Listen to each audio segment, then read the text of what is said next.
The New York Times reports that this month, New York Attorney General Eric Schneiderman launched the state's 100th action against the Trump administration and the GOP in Congress. The actions cover DACA, Obamacare payments to health insurers, and an alleged failure to meet a deadline under the Clean Air Act regarding smog levels. Schneiderman says, quote, "We try and protect New Yorkers from those who would do them harm.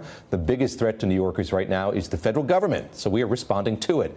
Joining me now again is MSNBC legal analyst Nick Ackerman. 100 actions here, Nick. I wonder how surprised by that you are. You look at the breadth and all that encompasses, and here we have Eric Schneiderman, the 7th year in his job. How's he reshaped that office? It's quite amazing, actually, because this is not something an attorney general normally does.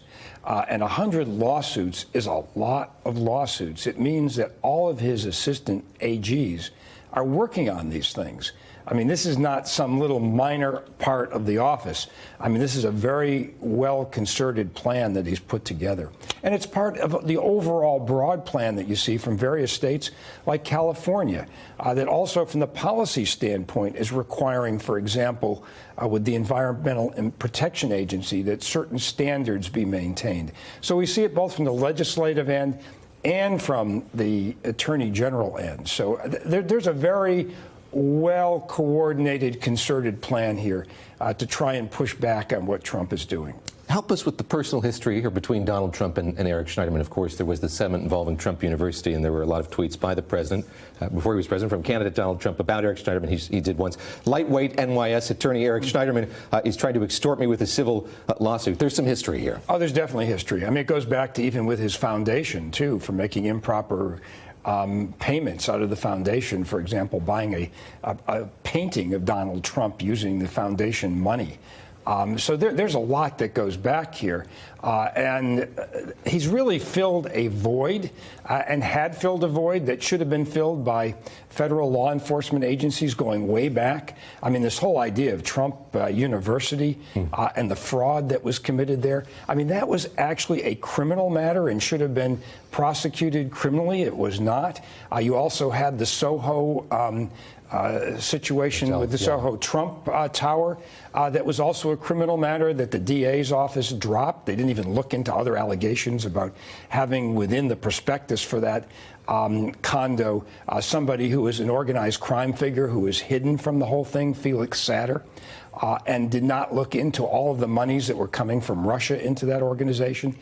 So I think that Attorney General Schneiderman has really done an admirable job in filling in a gap that's really necessary here. You and I have talked about the prospect for pardons, who the president might pardon as these investigations into Russia's involvement in the election continue. Eric Schneiderman could be on the front line if we were to see a federal pardon, because, of course, that doesn't work at the state level. That's right, because if somehow Trump were able to interfere, get rid of his Department of Justice, get rid of Mueller and Rosenstein, and completely gut this investigation, Eric Schneiderman could turn around, hire Mueller and everybody else who works for him, and continue the investigation using state crimes. Some of the state crimes here are actually better than some of the federal crimes that are involved.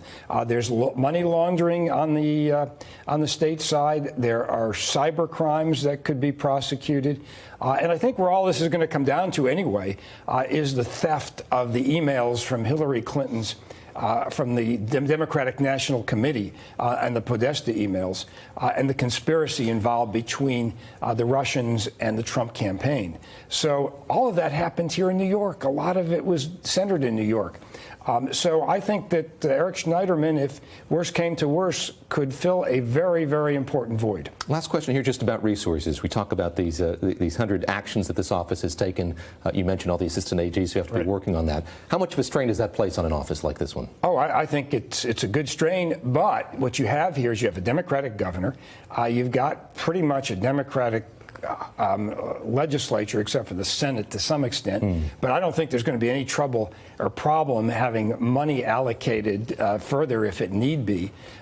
So even though it's a strain, and even though there's a lot of resources being put on this, I don't think he's going to have a problem getting more resources if he needs it.